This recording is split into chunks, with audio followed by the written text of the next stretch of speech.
안녕하십니까. 신의균의 국방TV 시큐리티 뉴스입니다. 자, 오늘도 우크라이나 전황 알려드리겠습니다.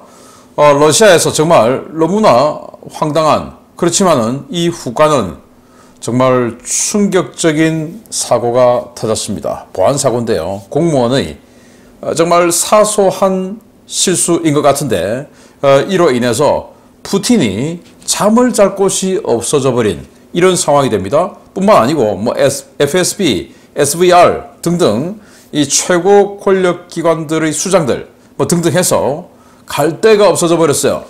어마어마한 사건이 터졌는데 어떤 내용인지 보겠고, 자, 그리고 지난 바그너 그룹의 반란 때 그 전부터 이 뭔가 연기가 솔솔 났던 것이 프리고진 바그너 그룹 수장이 계속 쇼이구 국방장관과 게라시모프 총참모장을 계속 저격했죠. 그 2라운드가 나온 겁니다. 프리고진은 죽고 없으니까 지금 공수군 사령관인 테플린스키 상장이 항명을 해버렸어요. 여기에 대해서 지금 러시아 내부 이 커뮤니티에서 완전히 갑론을박이 벌어지고 있는데, 반역이다, 아니다, 갑론을박이 벌어지고 있는데 정말 콩가루처럼 불꽃이 튀는 이런 러시아 상황 알려드립니다. 자, 전황 먼저 보겠습니다. 360명의 러시아군을 죽였다라고 발표를 했고, 전차는 병력 규모에 비하면 좀 많습니다. 15대를 격파했고요. 장갑차는 8대를 격파, 차량은 23대 파괴, 특수장비 5대 격파, 야포 많습니다. 40문 격파, 무인항공기 20대 격추 등의 전과가 있습니다. 전선 상황을 보면 우크라이나 총참모부는 주요 전선에서 30표의 교전을 했고 공세 지속 중이다 라고 밝혔고, 뉴욕타임즈는 러시아가 핵 추진 순항미사일 실험 재개 움직임이 있다 라는 우려를 표명했는데, 이 핵 추진 순항미사일이 뭐냐? 바로 브레베스트닉이죠. 그래서 이 노심이 밖으로 노출되어 있어서 원자로를 돌리면 방사능이, 이 순항미사일이 진행을 하면서 계속 방사능이 유출되는 이런 아주 재앙적인 무기인데, 이 실험을 재개하려는 움직임이 있다. 그래서 핵 피폭 가능성에 주의해야 된다라는 우려를 남겼는데, 대한민국의 이 핵 관련해서 굉장히 우려가 많은 분들이 많죠. 이분들이 이 러시아에 좀 항의를 좀 하면 어떨까라는 생각도 같이 드네요. 자, 미 국방부는 우크라이나 안보 지원 비용이 52억 달러 남아있다. 그러니까 52억 달러면 뭐 거의 뭐 한 7조 원 채 안 되죠. 이러니 이거밖에 없으니까 빨리 내년 회계연도 예산안 통과시켜달라. 이거밖에 없다. 우크라이나 큰일 난다. 이런 소리를 하는 거죠. EU는 올해 우크라이나 군사 지원 예산 50억 유로를 준비한다 라고 밝혔고, 폴란드는 6월 공세 초기 파괴된 전차 드디어 수리하고 인도를 한다는 건데, 자, 이 사진이에요. 레오파르트 2 A4 전차 도색을 마치고 딱 나오는 장면 같은데, 자, 이렇게 6월 초에 오리오브 축선에서 완전히 파괴됐었죠. 그것들 다 가지고 와서 이런 식으로 완전히 새 걸로 재생해서 다시 전선에 보내주는데, 폴란드에서 이 수리를 했다. 그리고 이제 다시 전선에 투입된다 라는 겁니다. 아마 여기다가 뭐 콘탁트 1 이런 폭발 반응 장갑들 또 덕지덕지 붙여서 보내주겠죠. 이 상태는 방어력이 약하니까. 우크라이나 군사정보국은 러시아가 극동 지역의 방공자산을 대거 빼내서 전선에 배치했다 라고 확인해 줬는데, 사실 뭐 이런 것들은 제가 작년부터 꾸준히 여러분들께 소식을 알려드렸던 그 내용들 중에 다 들어있죠. 이걸 이제 군 당국에서 공식 오피셜로 확인을 해준 겁니다. 그러니 뭐 지금 이 러시아는 군사적 역량이 이 모든 것이 전선 지역에 투입되어서 정말 최고의 전략 시설인 북방함대, 이 지역을 지키는 군인들까지 빼서 전선에 보냈을 정도니 지금 군사력은 굉장히 허약해져 있는 이런 상태다라고 볼 수 있는 거죠. 자, 미국 전쟁연구소 ISW는 우크라이나가 벨리카 노보실카 축선에서 소폭 전진했다라는 건데, 지도를 보시면 자, 벨리카 노보실카 축선이 있죠. 여기서 쭉 내려가서 여기 자비트네 바자냐 이 지역에서 지금 한 달 넘게 이루고 있어요. 그래서 뭐 소폭 전진했다라고 하니까 겨우 뭐 소폭이라고 하는 걸 이런 지도 보고는 판단을 하기가 힘들 정도로 제 눈에는 잘 모르겠다라는 정도인데, 정말 사실 뭐 저보다 더 많은 고민을 하고 있겠지만 이 벨리카 노보실카라든지 또 로보틴의 베르거브 이 지역에서 좀 화끈하게 치고 나가면 이 전쟁에 대한 피로도를 느끼고 있는 다른 나라들에 대해서 뭔가 청량제가 되지 않을까. 그래서 피로도를 좀 더 누그러뜨릴 강력한 공격 기동이 좀 있으면 어떨까라는 생각을 해봅니다. 자, SW는 바흐무트 참패의 책임을 진 시체보이 중장 해임을 확인했습니다. 그래서 제가 그저께 여러분들께 알려드렸던 바로 그 시체보이 중장이 해임된 거, 이걸 이제 공식 확인됐고요. 뭐 저희들 자랑을 좀 하자면 역시 저희들이 좀 중요한 어떤 문제에 있어서 약간 빠르게 나간다. 왜냐, 저희들은 이런 그 ISW나 아니면 이 군 당국 같은 데서 확인해야 하는 절차 없이 우리는 이 돌고 있는 소문, 주장 이런 것들을 바로 이제 알려드리기 때문에 그 중에는 좀 미안한 말씀이지만 맞지 않는 내용도 가끔 있을 수 있지만 이렇게 남들보다 더 빠르게 알려드릴 수 있는 내용도 많다라는 사실은 맞는 것 같습니다. 러시아가 클리치주카, 안드리우카 공세를 시도했는데 모두 실패했다. 바로 바흐무트 남쪽의 그 격전지죠. 그래서 시체보이 중장 후임으로 누군가 왔지 않겠습니까? 후임으로 왔으니까 보여줘야 되겠죠. 야, 시체보이가 실패한 저 클리치주카, 안드리우카 계속 때려 했는데 모두 실패해버렸다라는 거예요.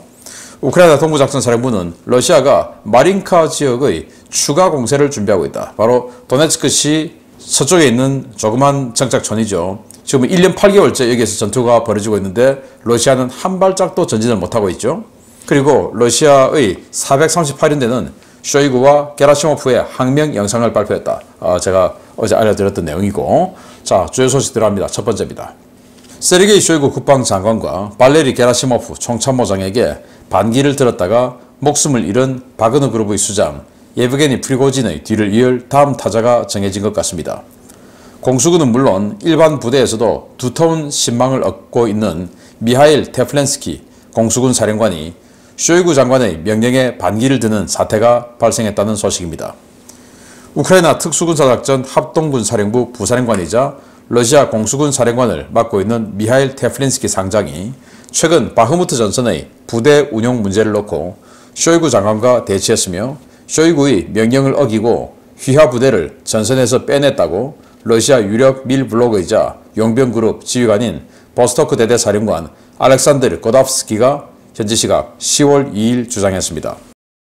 고답스키는 최근 바흐무트에서 전사한 제31 근위 공중강습연단장 안드레이 콘트라시킨 대령과 나눈 대화를 공개하면서 최근 바흐무트 전장에서 있었던 몇 가지 사건들을 폭로했습니다. 제31 근위 공중강습여단은 잘 알려진 것처럼 바흐무트 남부 클리치슈카 정착촌 탈환에 동원되었던 부대 중 하나인데요. 이 부대는 10월 초까지 우크라이나군 공세 역량을 소멸시키고 반격 작전을 실시하라 라는 블라디미르 푸틴 러시아 대통령의 명령에 따라 클리치슈카에 자폭 돌격 작전을 벌였습니다. 바흐무트 지구 사령관 안드레이 시체보이 중장의 지휘에 따라 공격에 투입됐던 31여단은 공격 개시 일주일 만인 9월 중순 괴멸적인 피해를 입고 전투력을 완전히 상실했는데요. 부대가 와해되자 여단장 콘트라스킨 대령은 고답스키와의 통화에서 내가 처벌되는 한이 있더라도 부하들을 살려야겠다라며 상부에 부대 철수와 재편성을 강력하게 요청하겠다며 절박한 상황을 토로했습니다. 당시 콘트라스킨 대령은 31여단을 비롯해 공세에 투입됐던 부대 대부분이 엄청난 피해를 입어 생존 장병 대부분이 전의를 상실한 상태였다고 고답스키에 전했는데요. 상부에 항의하겠다는 뜻을 전한 뒤 콘트라시킨 대령은 우크라이나군의 정밀 포격으로 중상을 입고 결국 전선에서 전사했습니다. 여단장까지 전사한 상황에서도 바흐무트 지구 사령관 시체보이 중장은 31여단을 비롯해 제83 근위 공중 강습여단, 제1307 차량화 소총 연대 등의 클리치슈카 돌격 명령을 내렸는데요. 이 과정에서 공수군 사령관 테플린스키 상장이 개입해 공세 중단과 31여단의 철수를 지시했습니다. 테플린스키의 이 같은 지시는 곧바로 게라시모프에게 보고되었고 게라시모프와 쇼이구는 푸틴의 스탠딩 오더를 상기시키며 명령 철회를 지시했는데요. 테플린스키는 이미 와해된 부대로는 전투 임무를 수행할 수 없다며 명령을 거부하고 31여단을 후방으로 빼냈습니다. 러시아 밀 블로거들은 둘로 갈라졌습니다. 테플린스키를 자신의 커리어보다 휘하 장병들의 목숨을 중시하는 참 군인으로 칭송하는 사람들과 푸틴의 절대 명령을 거부한 항명 범죄자라고 비난하는 사람들로 여론이 갈린 것입니다. 이번 사건은 러시아 공수군은 물론 일반 차량화 소총 사단에서도 쇼이구와 게라시모프의 무대포식 돌격 요구와 절망적인 보급 상황에 대한 공개 비난과 항명이 쏟아지고 있는 상황에서 벌어졌는데요. 과연 테플린스키 상장이 급속도로 커지고 있는 군심을 바탕으로 제2의 프리고진의 길을 걷게 될지 지켜봐야겠습니다. 네, 러시아 공수군 사령관 테플린스키 상장인데 이때도 포포프 소장의 말을 들어서 지금 우리 부대원들이 지금 치료를 못 받고 고립되어 있다, 빼줘야 된다, 이런 주장을 스베즈다 TV를 불러서 방송을 해버렸죠. 완전히 그 충격적인, 쇼이구 입장에서는 또 게라시모프 총참모장 입장에서는 충격적인 들이받기일 수 있는데, 이번에 또 테플린스키 상장이 야 후퇴시켜줘, 후퇴해 라고 지시한 겁니다. 자, 이것을 폭로한 사람은 바로 이 사람이에요. 알렉산드르 코답스키. 이 코답스키가 여단장, 31여단장하고 전화통화를 했는데 31여단장은 바로 이 사람입니다. 죽었습니다. 여단 지휘부가 포격으로 그냥 지휘부 전체가 다 폭사해버렸어요. 이 사람하고 전화통화를 하면서 몇 가지를 들었는데, 아니 우리를 클리시우카 탈환을 위해서 31여단을 이제 공수군인데 특수작전을 시키지 않고 그냥 보병처럼 자폭 돌격을 시켰고, 그러다가 보니 일주일 만에 완전히 부대가 괴멸되었다. 더 이상 싸울 수 있는 상황이 아니라서 우리는 좀 후퇴를 해야 되겠다 라고 상부에 보고하니까 이 바흐무트 지구 사령관인 시체보이 중장이 무슨 소리야, 계속 돌격해 라고 된 거죠. 그래서 이 후퇴 요구가 거부된 그 상황에서 이제 포격을 맞고 이 31여단장은 죽었고, 그러니까 지휘관 사라지기 힘도 없죠. 계속 공격을 해야 되는 입장에서 테플린스키 상장이 나타나서 야 뒤로 빼, 이렇게 됐다라는 겁니다. 그래서 지금 이 바흐무트 남부 지역의 전선 상황을 보면 11공수여단 다 사라지고 없어요. 83여단 공수여단 다 사라졌죠. 31여단 방금 말씀드린 것처럼 다 사라졌죠. 아흐메테데 사라졌죠. 72여단 진작에 괴멸됐죠. 그리고 1307연대 이거 제가 그저께 우리는 15명밖에 안 남았다 라는 동영상 올린 바로 그 부대죠. 없는 겁니다. 그래서 있어봐야 지금 이 루안스크 출신의 이 예비군 부대들, 그리고 여기 지금 예비군 부대 뭐 이런 것밖에 없는 거예요. 또 이런 것들도 제대로 편제가 갖춰져 있냐? 아닌 것이죠. 자, 그래서 테플린스키가 공수군 사령관이 여기 해당 전역의 지휘관이 아님에도 불구하고 자신 휘하 부대의 그 몇 명이라도 살리기 위해서 야 지금 지휘부도 괴멸됐고 지금 할 수가 없으니까 니들은 뒤로 빠져 라고 30일 공수여단의 잔존병력에게 지시를 내린, 이걸 가지고 러시아 국민들이 서로 지금 치고받고 싸우는 거예요. 야 테플린스키 참 군인이다. 저러다가 숙청당하면 어떡하려고. 그렇지만 자기 숙청당한 것을 감수하고서라도 부하들을 살리기 위해서 나선 참 군인이다. 그리고 반대쪽은 완전히 이제 이 푸틴 빠들이 있죠. 그들은 무슨 소리냐, 저는 반역자야, 처벌해야 돼. 이래서 지금 완전히 인터넷에서 서로 부딪히고 있다는 건데, 자, 프리고진이 이러다가 점점 수위가 올라가서 아예 이제 게라시모프와 쇼이구의 실명까지 거론하고 비난을 하기 시작했죠. 그러다가 이제 반란까지 나왔는데, 이게 테플린스키 상장 이러다가 보면 점점점 인기는 올라가죠. 아마 자기도 공중에 붕 뜬 상태에서 어쩔 수 없이 뭔가 여기까지 쑥 이동하는 상황이 생기지 않을까. 그게 바로 제2의 반란이 아닐까. 아니면은 어쩌면 이러다가 위험성을 느끼고 먼저 행동을 결심하는 이런 상황이 오진 않을까라는 기대가 훅 드네요. 자, 이런 가운데 푸틴 대통령이 잠을 못 자겠습니다. 잠잘 데가 없습니다. 사고로 인해서 보겠습니다. 러시아 각지의 주요 전략시설에 대한 드론 공격과 사보타주 공격을 강화하고 있는 우크라이나에게 큰 도움이 될 만한 소식입니다. 러시아 행정당국이 극비로 분류되는 푸틴과 정보기관의 비밀 안가 위치 정보가 담긴 문서를 인터넷에 흘리는 사상 초유의 보안사고를 냈다는 소식입니다. 이제 드론과 미사일에 좌표만 입력하면 될 것 같습니다. 러시아 정부와 지역 행정당국이 실수로 무려 434페이지에 달하는 방대한 양의 기밀 문서를 웹사이트에 공개하는 보안사고를 일으켰으며, 이 사고로 러시아 대통령실은 물론 정보기관과 군부가 발칵 뒤집어졌다고 복수의 러시아 매체들이 현지 시각 10월 3일 보도했습니다. 모스크바 현지 시각으로 10월 1일 발생한 이번 사고는 모스크바 시청 웹사이트에 434페이지 분량의 문서 파일이 업로드되면서 시작됐는데요. 파일에는 러시아 연방건설주택부와 에너지부, 모스크바 시청이 주고받은 문서들이 들어 있었습니다. 이 문서들에는 세르게이 소비아닌 모스크바 시장의 결제 서명이 되어 있었는데요. 도시주택 및 공공서비스 담당자 야체슬라프 토르스노프, 모스크바 지역 에너지 공급업체 모스에네고스피스트의 안드레이 카발라프 이사 등의 서명도 들어 있었습니다. 이 문서는 유사시에도 절대 정전이 되어서는 안 되는 건물 목록으로 모스크바의 주요 비밀시설들의 주소와 사용기관이 명시되어 있었는데요. 이 목록에 이름을 올린 시설들은 대부분 러시아 최고 권력기관들의 비밀 안가였습니다. 목록에는 대통령 경호실에서 사용하는 비밀시설과 안가, 비밀 무기고는 물론 연방보안국 FSB와 해외정보국 SVR, 총참모부와 총참모부 정보총국에서 활용하는 안가와 무기고, 탄약고, 심지어 고위 간부의 관사와 개인주택 주소까지 들어있었습니다. 해당 자료는 러시아 언론들이 당국에 신고하면서 즉각 삭제됐는데요. 일부 언론에서는 이미 유출된 고위급 간부의 자택과 안가, 무기고의 위치를 보도하며 이 시설들이 대부분 모스크바 북서부 지역의 초호화 주택단지에 집중되어 있었다고 전했습니다. 가장 많은 안가와 비밀시설이 확인된 곳은 모스크바 북서부 공원지역인 세레브라이나 보르 공원 일대인데요. 이곳은 자연보호구역을 끼고 있는 천혜의 휴양지로 러시아의 고위급 인사들과 대부호, 심지어 러시아 정교회 수장도 호화저택을 두고 있는 곳으로 알려졌습니다. 시내 중심부의 정보국 비밀시설 위치도 유출되었습니다. 모스크바 중심부 레닌그라드스키 거리에 있는 한 건물은 해외정보국 SVR의 비밀사무소로, 또 다른 건물은 FSB가 운영하는 비밀탄약고로 확인되었습니다.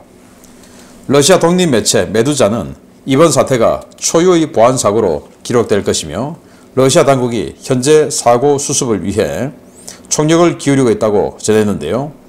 이번에 위치가 드러난 주요 시설들, 조만간 드론이나 특수부대의 공격을 받을지도 모르겠습니다. 야, 말이 안 되는 상황이 벌어져 버렸어요.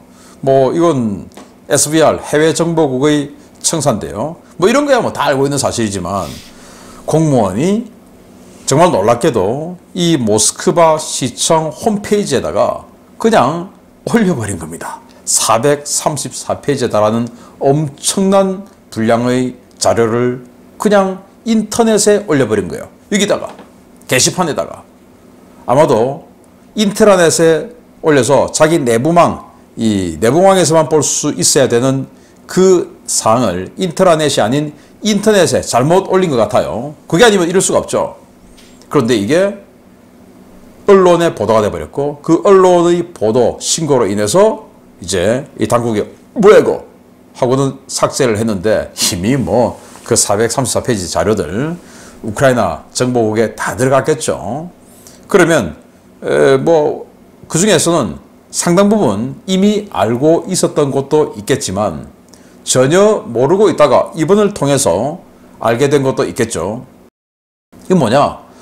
지금 전쟁 중인데 어떤 상황에서도 절대로 정전이 되면 안 되는 그 건물들, 그 건물들의 이유는 FSB 안가, 푸틴의 안가 이런 거 이유가 있어야 되지 않겠습니까? 그 이유와 주소 등이 다 나와 있는 이런 434페이지짜리 문서였다 이겁니다. 정말 놀랍죠. 푸틴 대통령 같은 경우는 대통령궁에서만 지내지 않고 언제 어떻게 공격을 받을지 모르니까 매일 옮겨 다닌다고 하죠. 그 매일 옮겨 다닌다는 그 안가의 위치가 낱낱이 다 들어가 있고, 그리고 FSB나 SVR 같은 그런 데서 사용하는 모든 것, 무기고 탄약고 등도 다 나와 있었다. 무기고 탄약고 정전되면 안 되죠. 왜? 환풍이 잘 되고 제습이 잘 돼야 되니까. 이런 게 공개되어 버렸는데, 자, 23년 7월 30일이죠. 드론 공격을 받은 모스크바 상업지구내 FSB 비밀 사무소인데 드론 공격으로 파괴됐어요. 자, 이런 것들이 이제 434페이지니까 얼마나 많이 유출됐겠습니까? 앞으로 이런 드론 공격 조심해야 될 것 같고요. 또 여기는 폭발 작업이에요. 그러니까 아까는 드론 공격을 했는데 여기는 이제 파르티잔 또는 우크라이나 특수부대의 폭발, 이 폭약 설치로 이렇게 파괴된 FSB 비밀 사무소가 폭발한 모습인데, 뭐 이런 것들이 모스크바 이론 전역에서 이제 앞으로 벌어지게 되겠다. 자, 이러면 이제 뭐 무기고나 탄약고는 옮겨야 하겠고, 그 비밀 안가는 더 이상 비밀이 아니죠. 안 비밀이 돼버렸습니다. 그리고 안가가 아니고 불안가가 됐죠. 안가는 안전한 가옥인데 안전하지 않으니까 불안가죠. 아주 불안해서 뭐 거기 자겠습니까? 푸틴이. 편안한 밤을 잘 수 없는 이런 상황이 되어버렸다. 공무원 한 명의 실수 때문에. 정말 뭐 러시아 여기저기 나사가 숭숭 빠져있는 이런 국가가 아닐 수가 없다라는 걸 한 번 더 느껴지네요. 마치겠습니다. 감사합니다.